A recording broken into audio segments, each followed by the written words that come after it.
Assalamualaikum warahmatullahi wabarakatuh. Kawan-kawanku semua, para pemilik kapal, para marine superintendent, dan para pihak-pihak terkait, galangan kapal, dan seluruh yang terkait dengan proses pengedokan.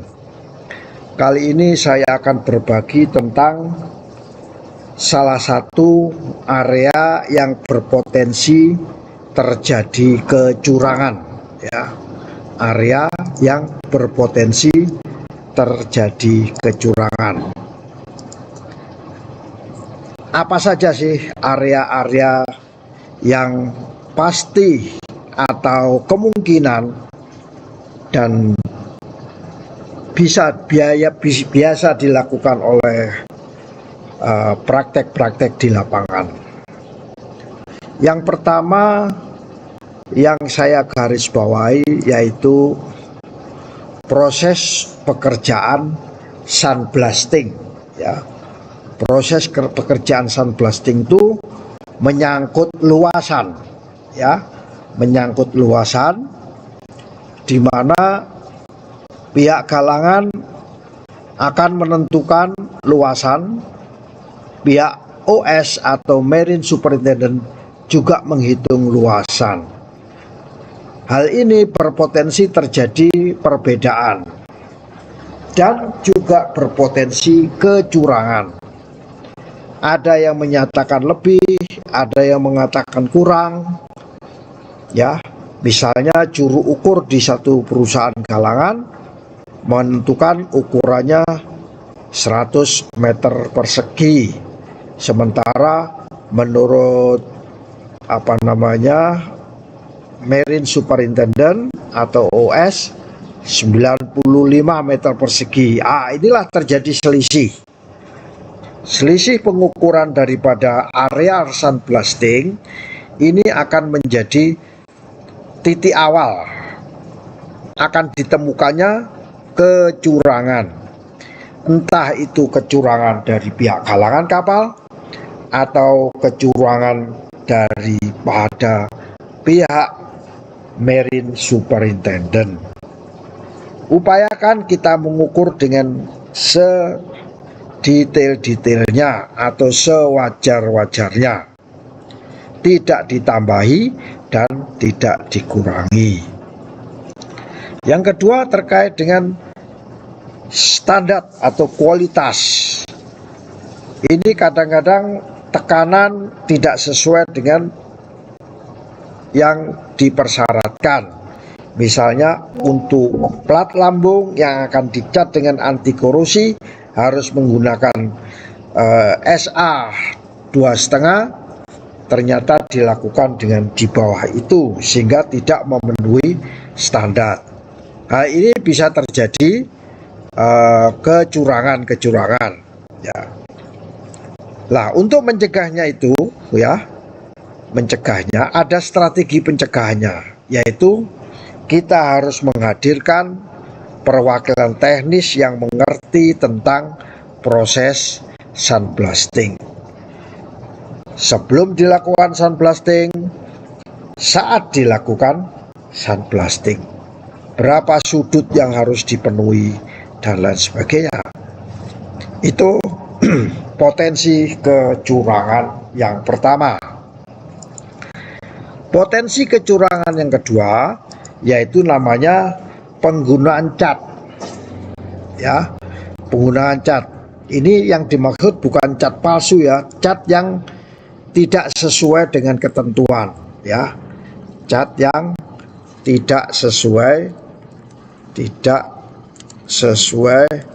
dengan ketentuan. Katakan cat anti corrosion, cat anti fouling, dan jenis-jenis cat yang lain. Penggunaan cat ini bisa menjadi masalah potensi kecurangan, ya, potensi kecurangan. Bila kita menggunakan tenaga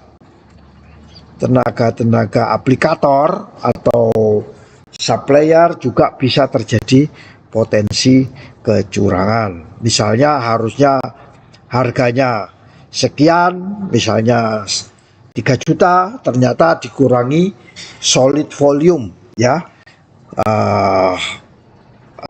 volume yang padatan ya, ditambahi dengan solvent, akhirnya terjadi kecurangan.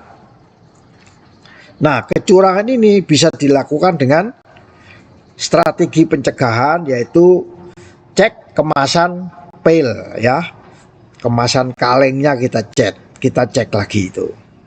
Kemudian kita coba cek namanya batch number ya, batch number, dan mintakanlah sertifikat daripada cat tersebut. Ini strategi daripada pencegahan kecurangan untuk penggunaan cat. Kawan-kawanku semua, ada lagi potensi kecurangan berikutnya, yaitu terkait dengan cat tidak diaplikasikan sesuai jumlah lapisan ya. Sesuai jumlah lapisan itu apa? Harusnya lapisannya 2 atau 3, itu lapisannya cuman 1 atau 2 saja. Nah, ini bisa menjadi potensi kecurangan ya. Bagaimana cara memantaunya? Strateginya yaitu pantau langsung dan dokumentasikan setiap lapisan pengecatan. Makanya harus ada marine superintendent, harus ada pengawas lapangan, dan ditandatangani oleh 3 pihak, pihak galangan, pihak marine superintendent, dan pihak aplikator. Ada satu lagi yang menjadi potensi kecurangan, satu yaitu terkait dengan ketebalan. Nah, ini kadang-kadang kita tidak tahu, namanya tebalnya sangat tipis sekali, mikron ya. Ketebalan cat di bawah standar, harusnya misalnya 150, itu ternyata masih cuma 70 atau 80. Maka cara strategi pencegahannya yaitu gunakan alat ukur dry film thickness atau DFT dan catat hasilnya ya, catat hasilnya.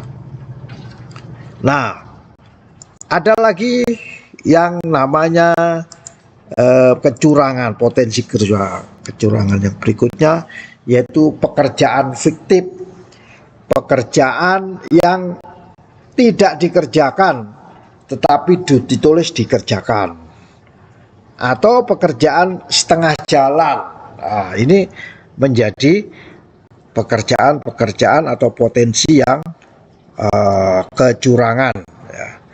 Pekerjaan fiktif misalnya pekerjaan cleaning di sini tidak dikerjakan tetapi ditulis dikerjakan, atau pekerjaan dilakukan oleh ABK tetapi diakui dikerjakan oleh galangan ya, atau pekerjaan setengah jalan tapi diakui full ya.